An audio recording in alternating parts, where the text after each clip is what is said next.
Vue du ciel, une étonnante palette de couleurs.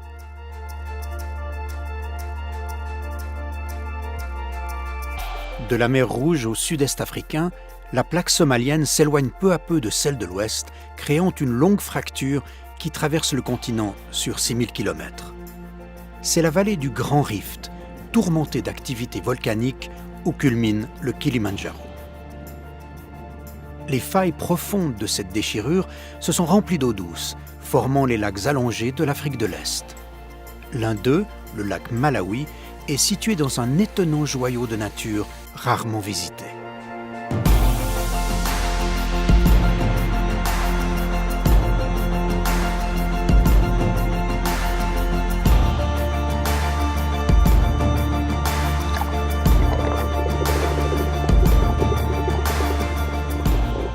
Le lac Malawi possède la plus grande diversité au monde de poissons d'eau douce, dont certains sont de couleur flamboyante, une beauté que l'on ne trouve habituellement que dans les mers. Les poissons couramment vendus pour les aquariums d'amateurs sont souvent originaires de ce lac. Mais l'accès à ces rives reste une aventure au cœur de l'Afrique authentique. Bordé de collines d'une altitude de 1000 à 2000 mètres, le lac Malawi s'insère dans une nature sauvage.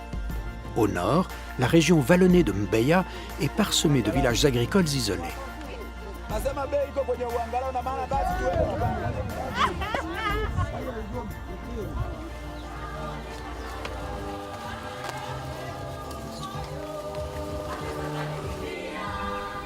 Le café est l'une des cultures qu'on y trouve.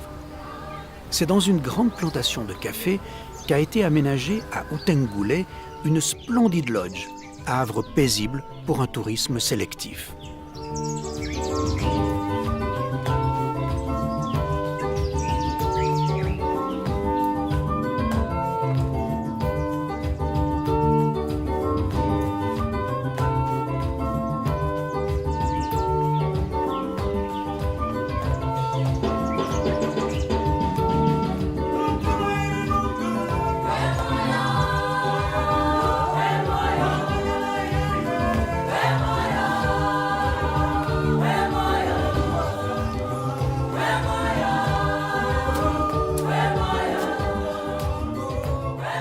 Dans les champs, les planteurs retournent la terre, à la grande joie des bucorves, de grands oiseaux noirs à crête rouge qui, peu farouches, viennent y picorer.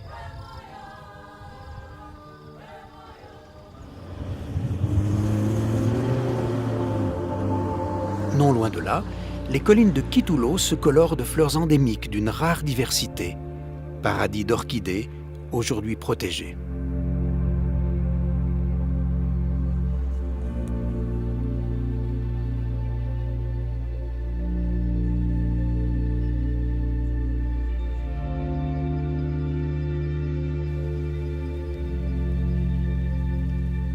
Quelques routes tracées sur la terre rouge ou parfois à travers les herbes débouchent sur le lac Malawi, appelé aussi lac Nyassa, que l'on pourrait d'abord croire inhabité.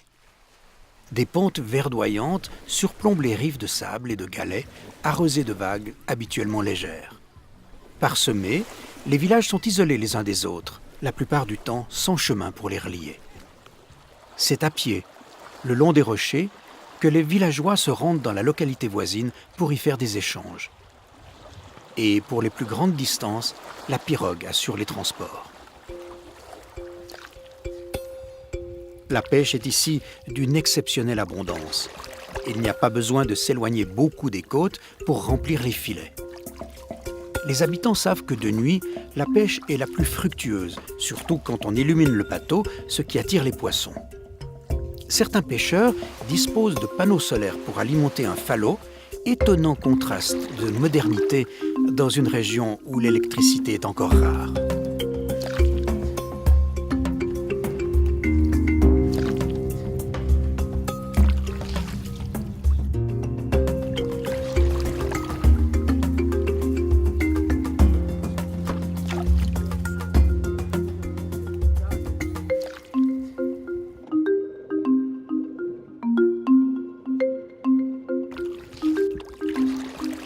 Matema, un village de la côte nord du lac Malawi. Ici, comme dans les localités voisines, c'est sur la plage même que se tient le marché aux poissons le matin, à l'arrivée des pêcheurs. Le poisson est séché sur la plage.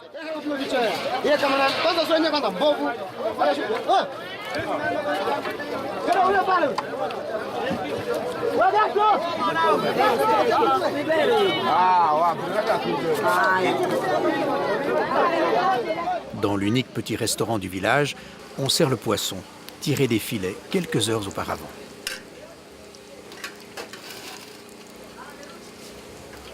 L'abondance de la pêche et la générosité du climat tropical assurent une nourriture suffisante aux riverains du lac. Les rares touristes qui se rendent ici sont logés au bord de l'eau, dans de petites résidences appartenant souvent à des missions. Au matin, les traces dans le sable témoignent du passage des hippopotames. Ils arpentent les plages de nuit et sont alors dangereux, car ils peuvent charger s'ils rencontrent un obstacle entre eux et l'eau. Prudents, les habitants regagnent leurs habitations au crépuscule. De jour, sur la plage, il n'y a rien à craindre. Les crocodiles et les hippopotames se cantonnent dans les rivières et sont même difficiles à apercevoir.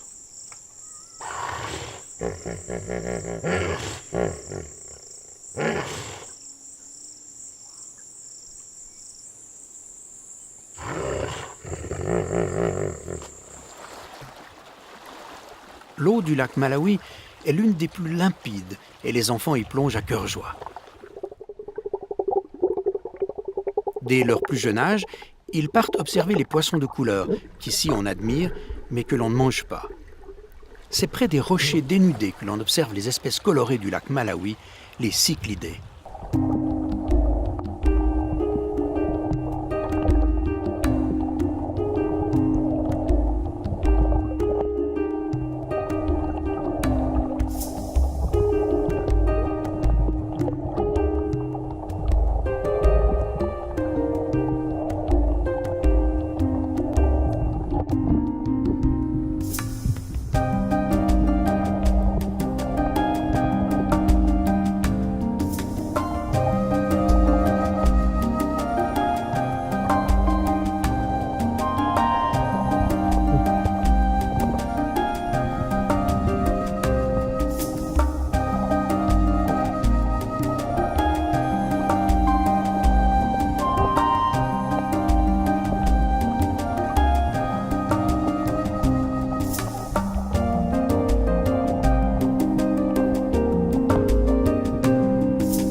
La principale richesse du pêcheur est sa pirogue.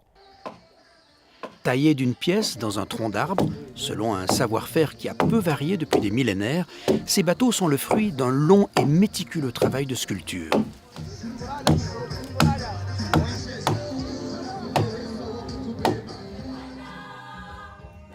Le dimanche matin, dans les villages qui, comme Matema, possèdent une église, le culte est un moment central de la vie locale. On quitte sa hutte de torchis après avoir mis ses beaux habits du dimanche et on se retrouve pour chanter et danser en une célébration festive.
Si la pêche est l'activité principale aux abords du lac Malawi, certains villages ont développé des spécialités qui se vendent dans les marchés alentours.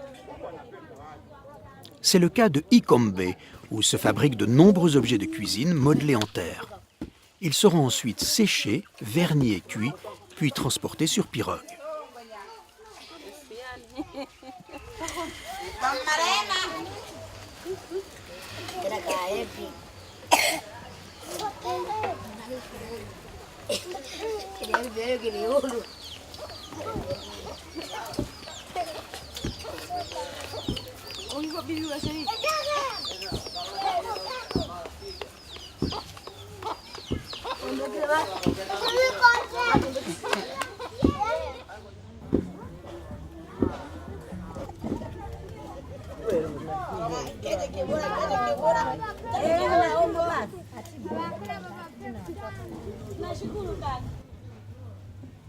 Outre le poisson et les viandes, un autre apport en protéines nourrit la population et celui-là est étonnant.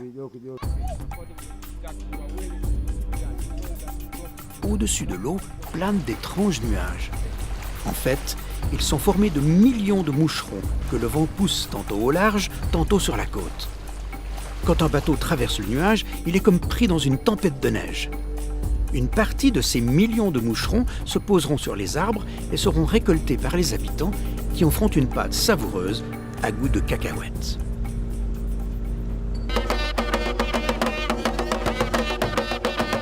Autre utilisation surprenante, des toiles d'araignée sont récoltées pour devenir une partie d'instruments de musique. Elles servent de membrane fixée à l'intérieur d'une calebasse séchée et cassée dans laquelle on souffle pour produire des sons répétés au rythme des percussions. On y danse jusqu'aux transes.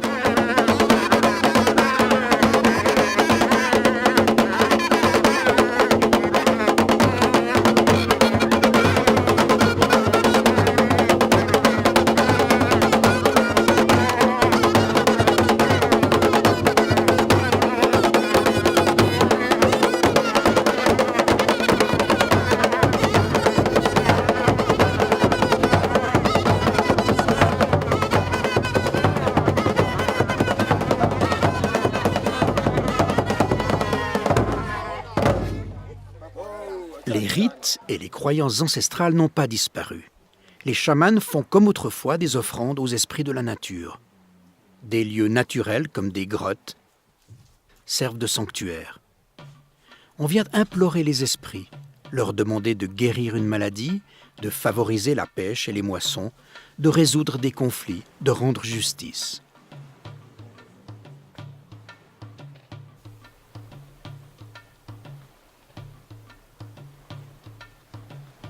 Yani patali sana na baru yana patai na sida sio suje nasi unatamka hapo. Les forces de la nature sont ainsi vénérées dans leur diversité. L'esprit du feu habite des rivières qui s'écoulent au nord du lac Malawi. Le rift exhale des vapeurs bouillantes et chauffe l'eau des ruisseaux au point de les faire bouillir en certains endroits.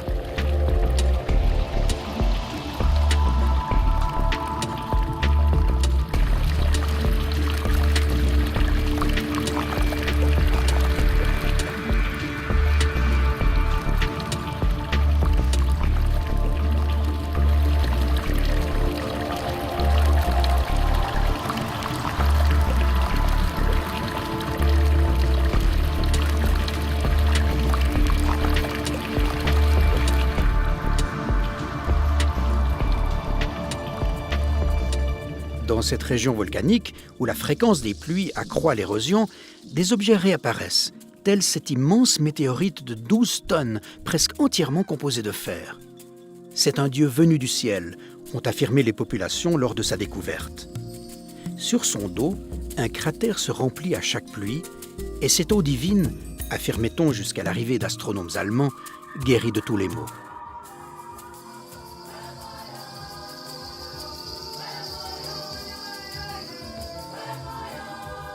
Une nature préservée, des coutumes qui ont survécu aux conquêtes impériales, la région du lac Malawi est une surprenante dégustation, même pour ceux qui pensaient connaître l'Afrique.